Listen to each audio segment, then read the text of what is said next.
Hello everyone, this is Goosebumps Godzilla, and today I'm going to be talking about how there are multiple Goosebumps monsters, just like the main antagonist from the Phantom of the Auditorium.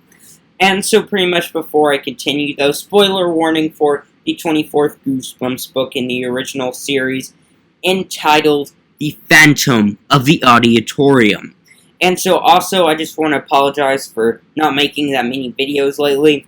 I'm so sorry about that. I've been slightly busy. I should have uploaded, not the yesterday, but the day before yesterday. I'm so sorry about that. I'm hoping to upload at a constant rate soon. I don't know, I've just been slightly busy over the past few days. Please forgive me about that. But anyway, guys, let's continue on with the theory. But before I go into that, let's take a look at the origin story to the Phantom of the Auditorium. So pretty much it was the year 1920, and there's this play going on entitled The Phantom, and the storyline was pretty much almost exactly like the Phantom of the Opera. There's a few changes here and there that is slightly mentioned in the book. They don't go into enormous detail on what the play was like, but it's basically just like the book or, the movie of the Phantom of the Opera. But anyway, there's this kid who wanted to play the lead role of the Phantom, and he got that role, and he was so excited about playing this role. But at the time that he was supposed to appear on stage to mark his first appearance in the play, he mysteriously disappeared. And so they don't go into detail on how he died, but it's, believe implied that he died because he fell off this trapdoor sort of thing that's on top of the stage. So he was supposed to have this rising effect when he came on, but I think he fell off of that, and that resulted in his unfortunate demise. And basically now there's a curse on the play, so whoever does the play, the Phantom will try to take back his role and play the role he never got to play, ever. And, that's pretty much the origin story for the Phantom of the Auditorium. And pretty much in the book, it cuts to the modern day. They don't go into a past scene. They kind of sound like they went to a past scene and then they went to the modern day. But pretty much the book starts off in the modern day, and they're going to do the play The Phantom of the Auditorium. And so a bunch of stuff happens in the book, not really supernatural related. It's a great book though. Highly recommend it if you haven't read it. I never really liked those books that, try to go on the classic books and try to reinvent them for the modern age and for children and stuff like that. I never liked those, but I really enjoyed this book. It's such a great book. If you haven't read it, it's really great. The play that they did for it's not that great, but that's beside the point. So anyways, basically, in the book, eventually, the guy who's supposed to play the Phantom gets knocked out, and the person who takes his place is, the main antagonist of the book, and that is the Phantom, who supposedly died all the way back in 1920, trying to finally play the role that he never got to play. And so anyway, he does his part in the play, but then he gets pushed off the trapdoor, and, he disappears. I guess, I don't know why he would disappear then. I have a theory in this video that I may mention, I probably will, that he is still alive, but that supposedly ended the reign of the Phantom.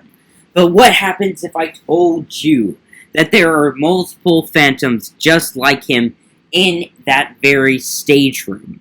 And so, that's pretty much what I'm going to try to prove in this video, and there's actually a lot of evidence to prove it. And the first thing is the cover art. If you take a look at all the cover art and stuff like that, for the Phantom of the Auditorium, you can see a big difference between each design. You can see the one in the Tim Jacobus cover art. You can, take a good look at him, then look at the Brandon Dorman cover art. And then take a look at the Korean cover art, the French cover art, the English cover art.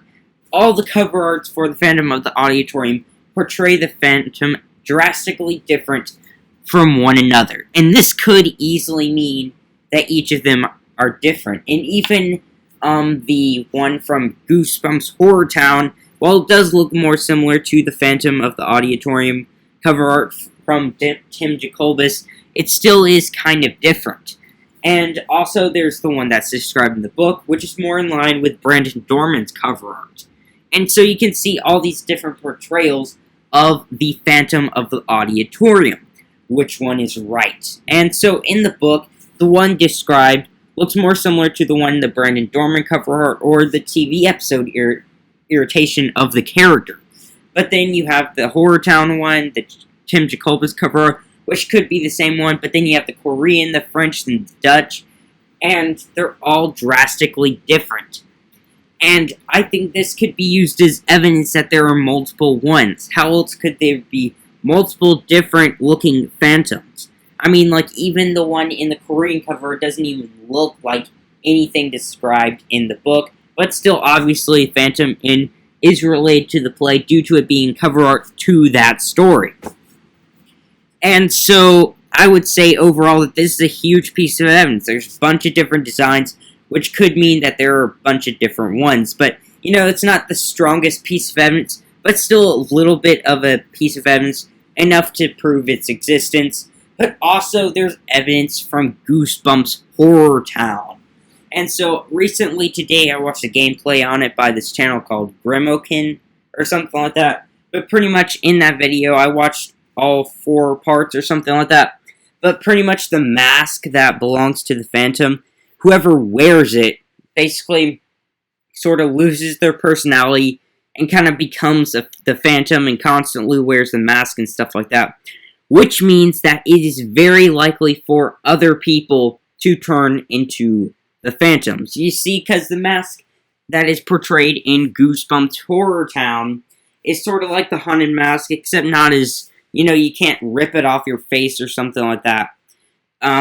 You can rip it off your face, I'm sorry. But it kind of changes your personality and makes you become the Phantom, and that's sort of a small implication from Goosebumps Horror Town. And so I think that could easily lead the way for multiple people becoming the Phantom. I think this could explain why there's so many different versions of the Phantom in all his cover art. You see the Tim Jacobus, the Brandon Dorman, all of those cover arts, I believe, kind of prove the fact that the Phantom of the Auditorium, it can be many different people. And persons and places and things.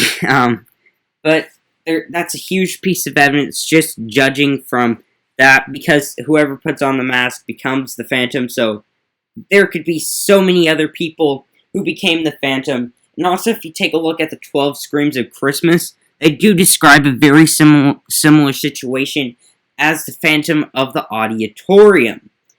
And that could easily mean that there's more people in that certain area doing that, because, while maybe not exact same school, but maybe in different play areas and stuff like that, that's sort of what I was talking about. There could be more people just like the Phantom.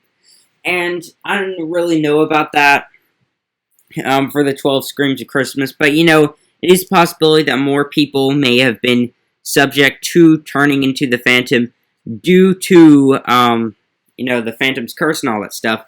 Because how would someone know that the Phantom of the Auditorium play is cursed? I mean, someone could just make that up, but would it become really legendary, passed on from generation to generation, if, it was only someone disappeared during the play, and now it's cursed for some weird reason? I think that maybe sometime in the events of the school's history that the main protagonist goes to, they could have actually done that play, and that's why it's cursed now.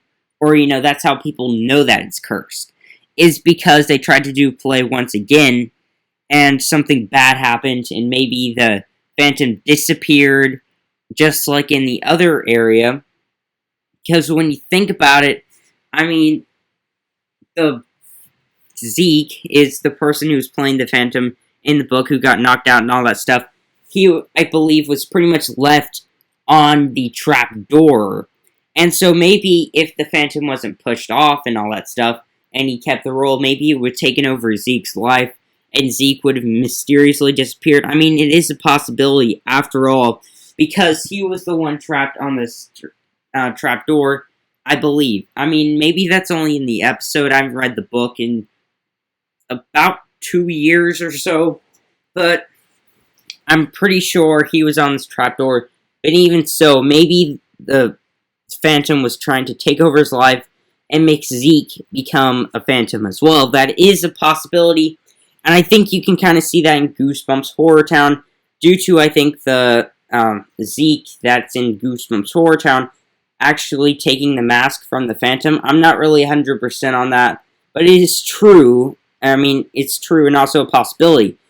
Not true, but, it's a possibility. I'm so sorry, guys. It's kind of late. It's kind of late. And anyway, so also you can take a look at the different masks. The one you see in the Tim Jacobus cover art, is kind of a decent mask. But then you see the one in Goosebumps Horror Town, and that one looks sort of the same, but a little different. And even if you take a close look, has vampire-like fangs, could mean that there are different Phantom masks, which means there could be at least 2 different Phantoms. And maybe that Phantom mask that I see in Horror Town maybe somehow changes you into a vampire.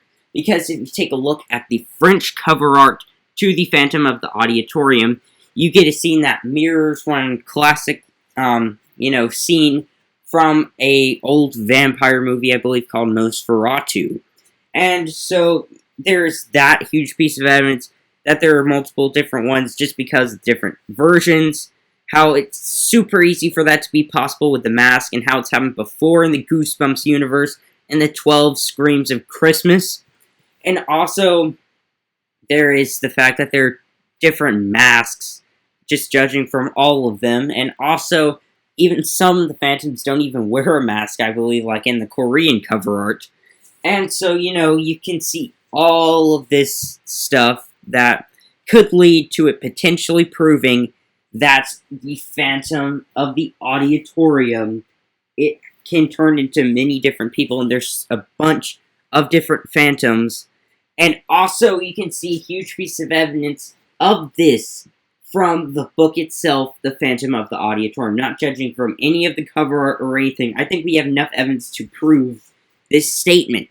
Because basically, before he took over the role as the Phantom and all that stuff, the Phantom portrayed himself as this kid who looked exactly like who he was in the 1920s. And basically, he went to the school and pretended like he was a normal student and all that stuff. But then he eventually donned the role as the Phantom and, kind of took over. But I think that maybe he was actually a normal person all along, maybe looked kind of like the one, the Phantom from the 20s. I think that could be possibly a coincidence, because just think about it. He would probably have to have parents sign something, or, have some sort of paperwork, or anything to go to public school after moving to a new town and all that stuff, as he said. He can't just be a Phantom and he magically appears at school.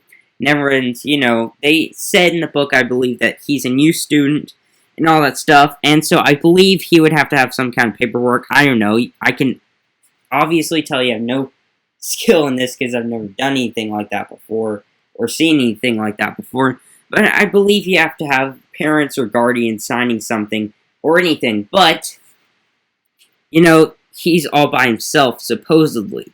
You could say that maybe he got ghost parents or something like that, but wouldn't that altogether prove that there are multiple Phantoms if he has separate servants? So I believe that that kid was normal. That's, he signed into school like every normal kid. And then he, basically became the Phantom after maybe putting on the mask or something like that. That is downstairs in the trap door. And basically he was under control of the Phantom. And then that's when he fell to his death, when he fell from thing. And that would also explain why he didn't want the main protagonist to see his face. Maybe that's where he's drawing all his power from and all that stuff. So if she took that away, then he became a normal person. And obviously the Phantom of the Auditorium wouldn't want that. And that would actually make a whole lot of sense, because I used to always wonder why he didn't want anyone to see his face, why, the whole takeoff mask scene, other than it was a reference to the Phantom of the Opera. And so, anyway, guys, that's pretty much my theory for today. I hope you enjoyed, and if you did, comment down below what you think. Do you think there's multiple Phantoms? Do you think there's only one? Comment down below what you think. And I hope you enjoyed this video. And that's pretty much it. I hope you guys have a pleasant day.